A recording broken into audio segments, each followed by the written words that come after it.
السلام علیکم ورحمۃ اللہ وبرکاتہ۔ محترم بزرگوں اور عزیز دوستوں، پردنشین، خواتین، پیاری ماں اور میری بہنوں، آپ سب کو میری طرف سے ڈاکٹر بھیم راؤ جینتی مبارک ہو۔ جو فادر آف انڈین کانسٹیٹیوشن جو بھیم راؤ امبیڈکر ہیں، وہ دور ہند میں ڈیفارسٹیشن اور وقف امینڈمنٹ بل کے بارے میں کچھ اس طرح سے بیان کرتے ہیں۔ یہ 16 ارکان آپ کو سننا ہوگا، اور آپ سنیں گے تو ڈیفارسٹیشن اور وقف پراپرٹی ریجیکٹ کے بارے میں جو بل پاس ہوئی ہے اس کے خلاف آواز اٹھانے پر مدد ملے گی۔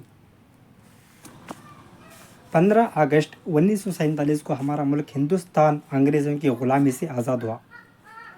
ہمارے قائدین کے آگے سب سے بڑا سوال یہ تھا، قائدین بولتے ہیں ہمارے لیڈر، بڑے بزرگ، کہ ملک کے کون سی طرز حکومت اپنائی جائے۔ کوئی بھی ملک محض یا ایک فرد یا خاندان کے تحت نہیں چلتا۔ ہمارے ملک میں مختلف ملکوں کے باشندے بستے ہیں، جن کی زبانیں مختلف، مذاہب جدا گانا، تہذیب تمدن، چنانچہ فوری فیصلہ کرنا آسان کام نہیں ہوتا۔ ہمارے دور اندیش قائدین کافی غور و خوض کے بعد جمہوری طرز حکومت کو اپنایا۔ اس طرح حکومت کو جمہوریت کہتے ہیں۔ In English we call democracy, for the people, of the people, by the people. جمہوری ایک ایسی طرز حکومت ہے جو عوام کی جانب سے عوام کے لیے ہوتی ہے، عوام کی جانب سے اور عوام کے لیے ہوتی ہے۔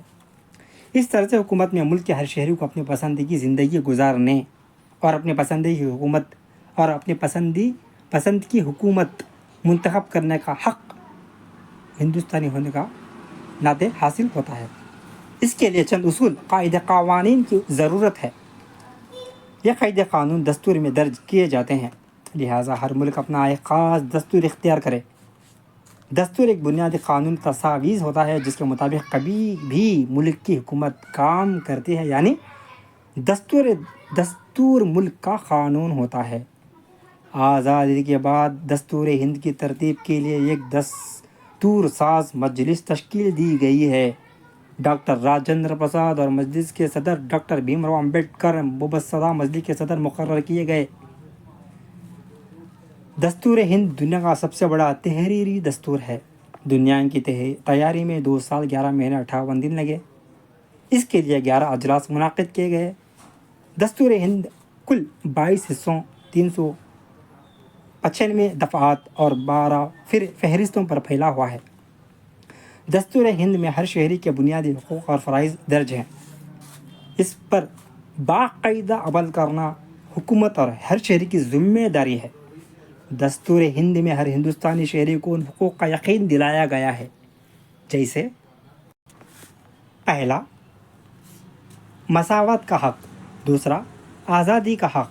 تیسرا، استحصال کے خلاف آواز اٹھانے کا حق۔ چوتھا، مذہبی آزادی کا حق۔ پانچواں، ثقافتی اور تعلیمی کی حق۔ چھواں، دستوری چارہ جوئی کا حق۔ ان کے علاوہ حکومت ہند نے ایک قانون کے ذریعے حق تعلیم کو بھی دستوری حقوق میں شامل کر لیا ہے، جس کے حق میں 6 تا 14 سال کی عمر کے ہر کے بچے کو تعلیم حاصل کرنا ضروری اور لازم ہے۔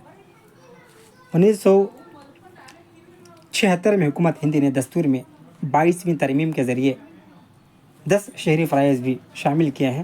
پہلا فرض، دستور ہند کے اصولوں، قومی ترنگے، قومی ترانے اور قومی علامات کو عزت دے، اپنے ملک سے حب الوطن کا جذبہ رکھے۔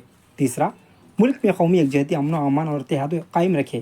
چوتھا، آفات کے موقع، آفات کو بولتے ہیں مصیبتیں، آفات کے موقع پر ملک کی حفاظت کرنے میں حکومت کی مدد کرے۔ پانچواں، عوام کے درمیان بھائی چارگی کا جذبہ پیدا کرے۔ چھواں، قومی تہذیب و تمدن اور ادب کی حفاظت کرے۔ ساتواں، قدرتی وسائل جیسے معدنوں، پانی کے ذرائع، جنگلی جانوروں اور دیگر جانداروں کی حفاظت کرے، ان کی ترقی کی راہیں ہموار کرے۔ In this line we call it as deforestation, save the trees, save the animals۔ آٹھواں، انسانیت کی قدر کرے اور سائنسی پیدا کرے، عوامی جائیداد کی حفاظت کرے اور امن قائم رکھے۔ 10واں، ملک کی ترقی میں مدد کرے۔ 16 ارکان کل ہو گئے۔ ہر ہندوستان کی یہ ذمہ داری ہوتی ہے کہ وہ دستور ہند میں شامل تمام اصولوں اور قوانین کا احترام کرے اور اپنے فرائض کو بخوبی انجام دے۔ ملک میں قومی یکجہتی، امن و امان، اتحاد و اتفاق، قومی جذبے اور حب الوطنہ کو فروغ دینے میں مدد کرے۔ تب کہیں جا کر ہمارا ہندوستان سارے جہاں سے اچھا ہندوستان ہمارا بن پائے گا۔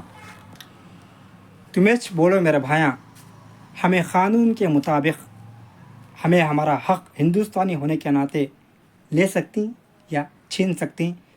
جے بھیم راؤ امبیڈکر، جے سمویدھان، جے بھارت۔ السلام علیکم ورحمۃ اللہ وبرکاتہ۔